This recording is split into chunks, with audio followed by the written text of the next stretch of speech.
Kirk to Lower Decks, where exactly is my sandwich? So, I don't have CBS All Access. I was not expecting to get to see this show, but they went ahead and put the first episode up on YouTube, at least for a few days. Hopefully it's still up by the time I get this review out. It might have been taken down. I don't know. But that's how I saw it. First episode of Star Trek Lower Decks, the new animated comedy Star Trek thing. And it's pretty good. I was skeptical going in, and if I hadn't found a way to watch it for free, I probably wouldn't have bothered at all. Because I know that some of the people behind Rick and Morty are behind it, and I know I'm like the only notably geeky person on the planet who doesn't like Rick and Morty, but I'm sorry, I don't. Again, Rick and Morty isn't bad, I just don't like it. And I was kind of paranoid going in. My main issue with Rick and Morty is I don't like these people. And I know that them all being horrible is like part of the idea, but for me, they weren't horrible in a fun way like, say, the cast of Archer was. Again, personal preference. I'm getting on a tangent this early. That's a bad sign. Rein it in. Okay. So, what we have here is we have a show dealing with the lower ranking members of the crew that we pretty much never see unless they're in a red shirt getting killed. So in most Star Trek shows, these are the characters who are either in the background or we freaking never hear about. And that's a solid premise, especially if you're going to take a more comedic tone to filter everything through their perspective. Because even some things like the fact that the officers are seen as kind of being dicks, you can sort of excuse that a little bit. A, because it's animated, so you don't have to take it seriously. And B, the perspective we have on it's not like an unreliable narrator thing, but the perspective we have is that of the people below them who are largely disregarded and ignored and all of that sort of stuff by the people at up top. So that works pretty well. I cannot remember any of the characters' names, which is that sounds like a knock. I don't mean it as one because it's the first episode, and it's only a half hour long, and 4 of these characters are recurring, or at least are supposedly the lead characters, and there's a whole bunch of others introduced. I can't remember anybody's name. It's too many. One episode, I only watched it once. I don't remember anybody's name. But we've got sort of the aspiring, I'm going to be a captain someday, sort of ensign guy, who is, the bit more the idealist, plucky little guy. Hey, I like your spunk, kid. Except, he's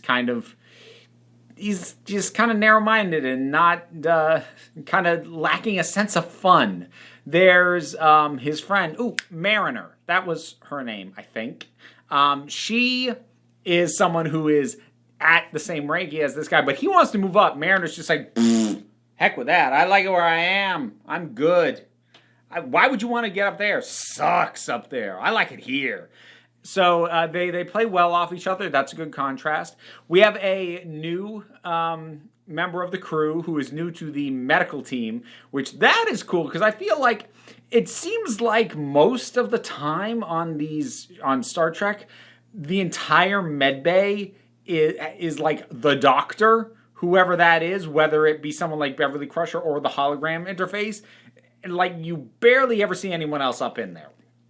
So I like that we get an acknowledgement that, look, there's other people in this section. Hey, look at that. But I also love her enthusiasm. So unlike the first guy I mentioned, who's a bit, he's got that ambition, she's just more wowed by everything. She's in awe of the fact that they're in space. Her big thing is, at the end of the episode, she's all pumped like, I touched a heart today! I'm like, okay, I like you. You're great. Like, the other characters are pretty good, but she's great. Love her. And there's also a cyborg who's only recently been cyberized. Is that a verb? I don't know. He's only had that recently done to him. And apparently it's like Vulcan technology, so it keeps trying to shut off his emotions. And he's still dealing with that. He seemed like the one that had the least focus, at least in the first episode.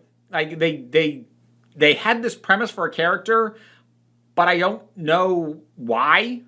Like, I can see the dynamic that the other characters have with each other, how that dynamic could lend itself to certain stories or interactions. Then there's this other guy who's just kind of there, and he's not a drag on the group, but I don't know what he brings to the table, really. That said, he was part of some decent gags because he's on this first date with this other crewman, and what is effectively a zombie plague breaks out on the ship, and they're, firing phasers and trying to escape, and in between all that, just talking about, just continuing to have date conversation between blasting the phasers. So that was a decent joke. But again, that didn't feel like anything that told me anything about him as a character.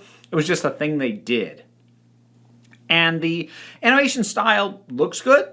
It works. It's got decent movement. The designs are solid. It was fun. It's the sort of thing where if I had the CBS All Access, I'd totally watch this. But I'm sure as heck not going to get the service for the sake of watching this. That's kind of where it falls for me. But I did have fun with it. I enjoyed it. If it's still up for free on YouTube, I'd encourage you to check it out for yourselves. Have you seen it? What'd you think about it? Whatever your thoughts are, drop something down in the comments. Let's talk about it. I have a Patreon. That is what is keeping me fed right now. And of course, usual things. If you aren't able to help me out on the Patreon, like, share, subscribe, bell, all those things do help me out a whole bunch. No pressure though. We take a relaxed attitude around here because it's the break room. So just come on back the next time you need a break.